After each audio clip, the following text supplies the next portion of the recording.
Bonjour à tous, la paracha de cette semaine, Noach. Noach, le verset dit Ish Tzadik, un homme juste, Tamim Hayab et Dorotav, intègre en sa génération. Nous sommes après le premier millénaire de la création. Et Dieu dit, fin de la paracha de Bereshit, le monde n'est pas comme il le voulait, comme il le désirait. C'est-à-dire un monde corrompu, un monde d'idolâtrie, un monde où les gens ne s'entendaient pas les uns avec les autres, de violence, de vol. Dieu a dit un monde pareil, je ne peux pas le continuer. Par contre, on va toujours donner la possibilité de revenir, de faire la teshuva. Cette teshuva, ce retour vers Dieu, va durer 120 ans. C'est 120 années pendant lesquelles Noach aura la mitzvah, le commandement, de construire une arche qui sera l'arche de Noé. Cette arche qui résistera au déluge. En effet, Dieu demande, toi Noach qui est juste et intègre, construis cette arche. Une arche sur 3 étages. Quel étage inférieur pour les ordures, l'étage intermédiaire pour les animaux, l'étage supérieur pour les hommes. Au-dessus, il devait avoir Tzohar. Tzohar, c'est-à-dire une fenêtre, une ouverture. Alors il y a plusieurs avis. Une ouverture ou une pierre précieuse qui amenait de la lumière. Cette lumière qui allait éclairer l'arche. Et en même temps, bien sûr, prévoir assez de nourriture pour tout ce temps qu'ils resteront dans l'arche. Également, il fallait faire y rentrer toute espèce animale. Il y a eu une différence entre les animaux cachers et ceux qui ne le sont pas. Les animaux cachers, il en fallait 7 de chacun. Alors que les animaux non cachers, uniquement un couple. Le devoir de Noach était, durant ce moment dans l'arche, de s'occuper de toutes les espèces animales, que chacun ait sa nourriture, mange à l'heure où il en a besoin. La pluie commence, la Torah dit. Pourquoi la pluie s'il s'agit d'un déluge?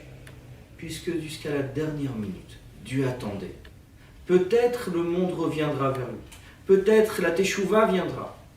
Et donc, c'était une pluie qui aurait pu se transformer en pluie de bénédiction, en une pluie que le monde a besoin. Malheureusement, le monde a continué à ne pas reconnaître la divinité, à ne pas reconnaître que c'était un signe que Dieu allait détruire ce monde.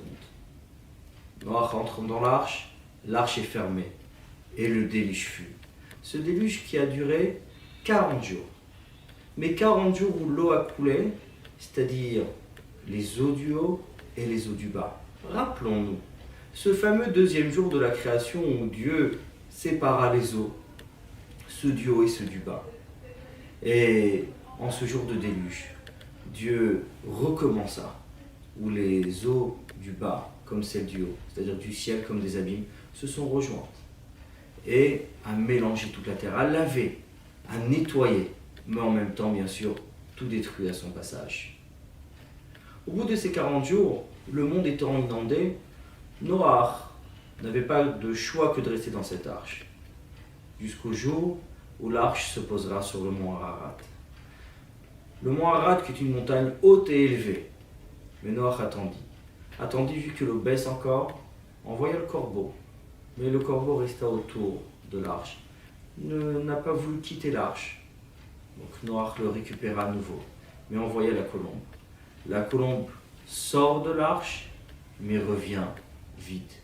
Noach attend une semaine. Il renvoie la colombe. La colombe revient avec une branche d'olivier. C'est-à-dire que l'eau avait littéralement baissé, qu'il y avait déjà une branche d'olivier qui montrait que le monde allait devenir presque habitable.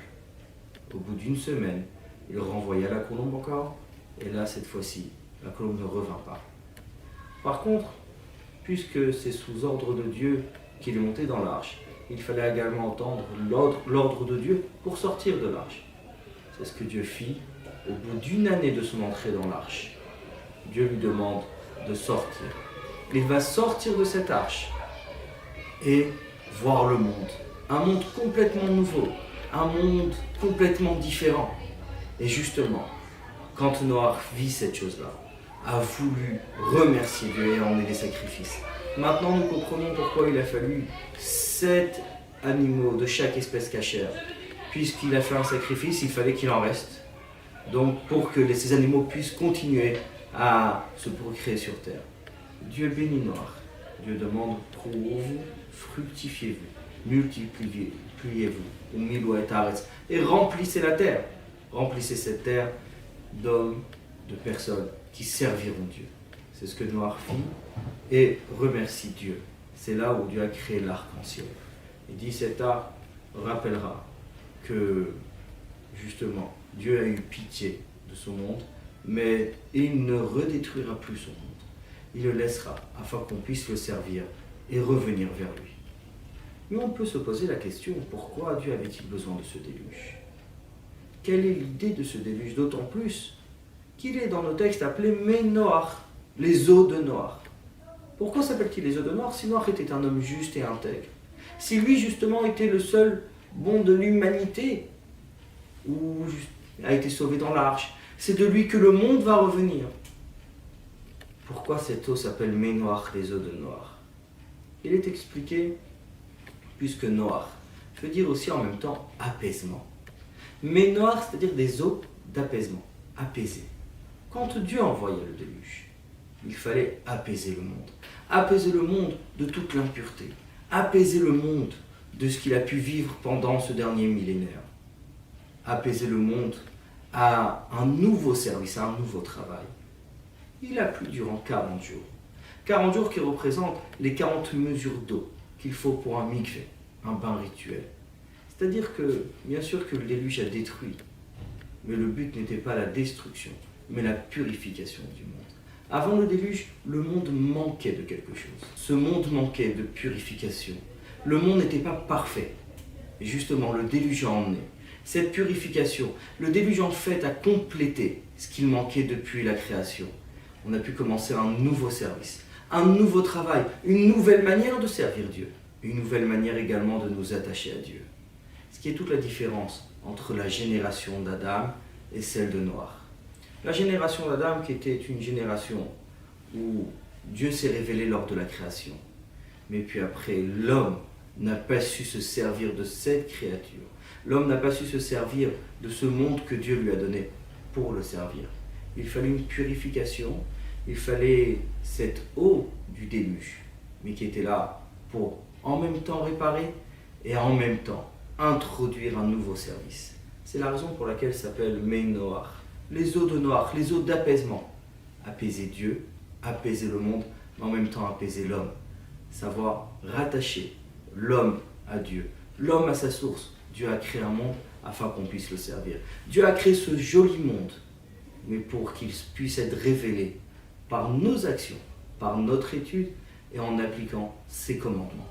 C'est ce qui a été fait après le déluge, où Dieu dira à Noach, maintenant l'heure est venue d'appliquer les commandements que Dieu a demandés, de reconnaître la divinité. Et ce qui se fera juste après le déluge. Noach commencera justement ce nouveau travail. C'est la raison pour laquelle toute la paracha s'appelle Noach. Pas uniquement parce que c'est le premier mot, pas uniquement parce que c'est le nom du héros d'apaisement, mais parce que c'est l'apaisement du monde, l'apaisement de l'humanité. Au revoir à tous.